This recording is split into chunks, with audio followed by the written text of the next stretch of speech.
Ryan with Ryan Explores the West here, and this is the follow-up video to the Harbor Freight welding cart, 100-pound capacity. So this is going to be used for my Yes Welder 205DS that I recently purchased. I have yet even to unbox really, but just getting everything ready so I can start building and working. I think I got this for 35 or 40 bucks just down at the local Harbor Freight. And it comes with a bunch of hardware. If you look at one of my shorts, you'll see it comes with just a big pile of hardware.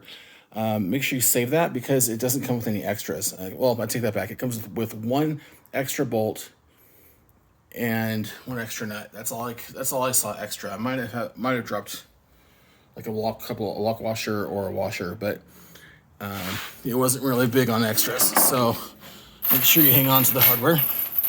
And there are these chains here, and those chains just go into those holders there to hold the welding bottle. But I thought I would go over a couple of tips for construction of this. It's pretty easy, but it's also not that, it's straightforward, but it's not easy. Make sure you put the washers under the cotter pins there, number one. I forgot to do that.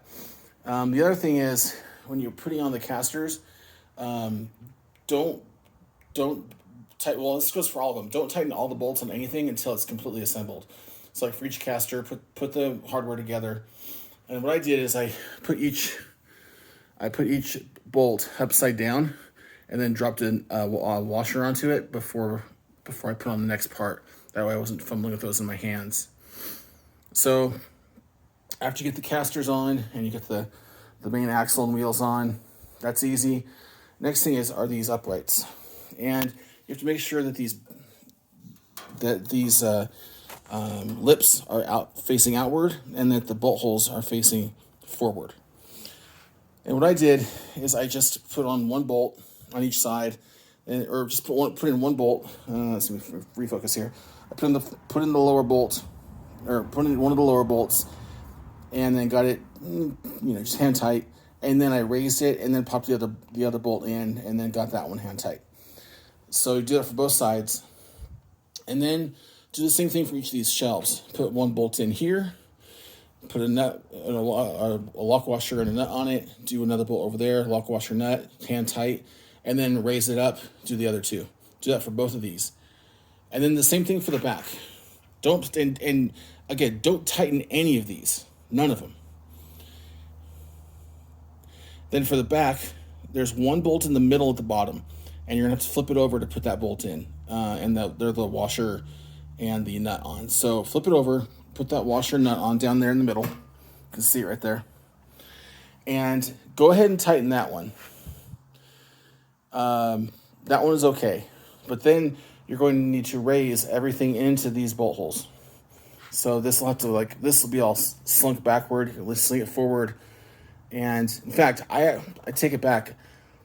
I put these in before doing that. So put these in, get it all, kind of standing up, and then go to that middle one and then the bottom ones. Go ahead and tighten the middle one. It's not going anywhere, but the side ones, everything else was left untightened until the whole thing was assembled, with the exception of these hooks. Then I went through and went from the bottom up and tightened everything. And it's nice and sturdy now. One thing that's not sturdy is those wheels. I'm not too, they're kind of like the wheels on your barbecue. I can see those not lasting real long. But I don't know how mobile this is going to be, so it should be okay. And then the only thing left really is to hang these chains. And the idea here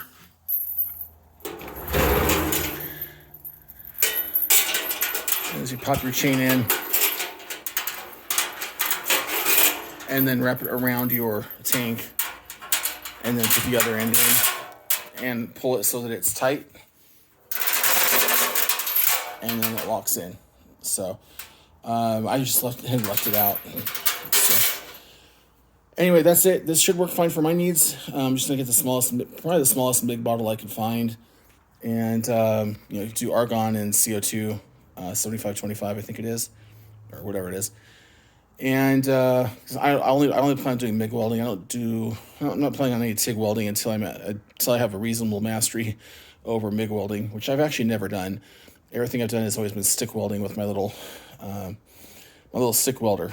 And what's cool too is that my little stick welder could fit on this thing.